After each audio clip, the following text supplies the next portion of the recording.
Something there is that doesn't love a wall, wrote Robert Frost in his poem Mending Wall. The apex of the poem is found in these words: "Before I built a wall, I'd ask to know what I was walling in, or walling out, and to whom I was like to give offense."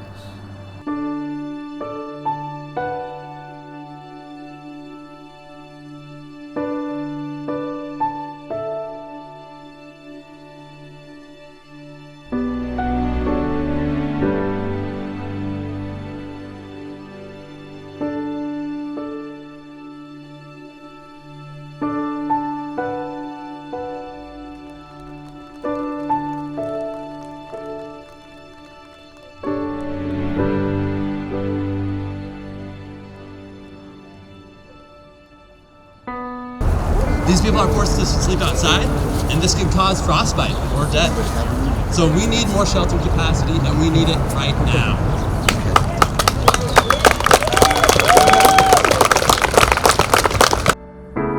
First of all, it's ridiculous. It looks ridiculous.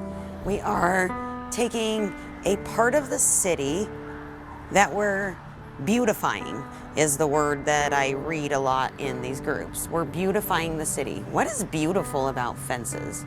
What is beautiful about taking a tunnel and putting chain link fence in it? Nothing says we don't want you here more than please don't sit down. Like, I'm beyond being angry that our money is wasted on this. I'm sad that this is where our community is. Like, instead of addressing the problem, we blame the people who are experiencing the problem. I just don't understand how that makes sense. Well, it's the outward appearance of the inward actions. Like, our actions match our architecture. Our actions towards the homeless. This city is not welcoming to people experiencing homelessness. This city does not want them there. We read about it, we talk about it, listen to just the way they're talked about. Read any news article, read comments in the news articles. It's addicts and losers and they deserve this. I just can't figure for me and for the folks that I know that there literally is not one thing a person could do that would sentence them to a life of sleeping outside and being dehumanized to the category of animal. And it's even worse than animal, because for animals, we provide shelter. If there is a lost dog or a breed of puppies that comes through, we find them space, we put them inside, we feed them, we adopt them out, we provide them a permanent home. And for homeless people, we've accepted that they're going to die on our streets, and we're okay with that. That's the problem, and that's the architecture that we're building, that's the fences that we're putting up.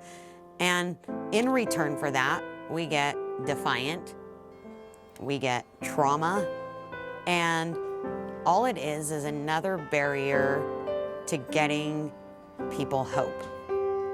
Shelters are supposed to be that. Like, that's what shelters are supposed to be designed for. Yep, it's not a permanent solution, but it's somewhere to not die tonight. Whatever that looks like. We don't even do that anymore. We don't care if they die at night. We don't care if they die during the day.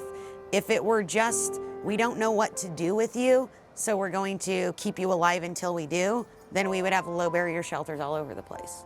But that's not what we're saying when we say that we don't need low barrier shelters. We're saying either you don't deserve it, or dying on our streets for using drugs or having a criminal past or of making some bad decisions is the punishment for bad decisions. So there's no second chance. There's no restoration. 162 last year.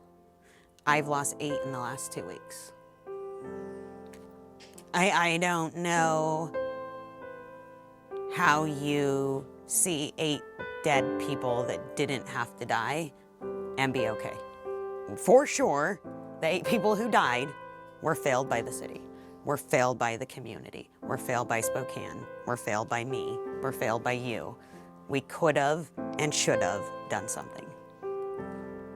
And how many times do we say we could have or should have? How about we say we do? We're doing these things. We're trying a step forward, a shelter, some new wording about how we talk about people. How about we just don't lie to the remainder of the community and tell them that we have spaces for these folks, and it's so bad that we change the narrative so that we can dehumanize them more. The truth is there's no beds, and everybody knows this. There's data proving it. It's the city's own numbers. It's not even just us saying that. It is literally the city showing you on paper that there are no beds, yet telling the community that these folks are choosing it because they choose to not go to the beds that don't exist. That's just a way of dehumanizing a population of people so that the remainder of the community says, oh, well, they don't want help, so they deserve to die. Well, Keith in the red truck died sitting in front of the building that he had housing in. He had housing. In August, he had housing. And he died in January, still not in the apartment that he was already approved for. We're not doing enough. We're not doing it right. There's no other way to say we should do better. How can you do better? You'd have to be doing something, and we're doing nothing. So doing better isn't the phrase that we need. How about just acting in any way whatsoever? Something, anything, because we're doing nothing right now. Shelters are great. We need them. It is a waiting place for housing. And the reality is we don't have housing. And we're not going to have housing anytime soon. That's a reality in the city. I don't know in other cities, but this city, a 5-year plan for affordable housing is not going to cut it. There's too much. It's been neglected for too long. In saying that, how do we create space for somewhere in the thousands of people experiencing homelessness if we don't have a place for them to wait until there's something better? Frost's poem ends with a neighborly caution that we would do well to reflect on. Bringing a stone grasped firmly by the top in each hand like an old stone savage armed. He moves in darkness, as it seems to me, not of woods only and the shade of trees. He will not go behind his father's saying, and he likes having thought of it so well, he says again, good fences make good neighbors. No, they don't.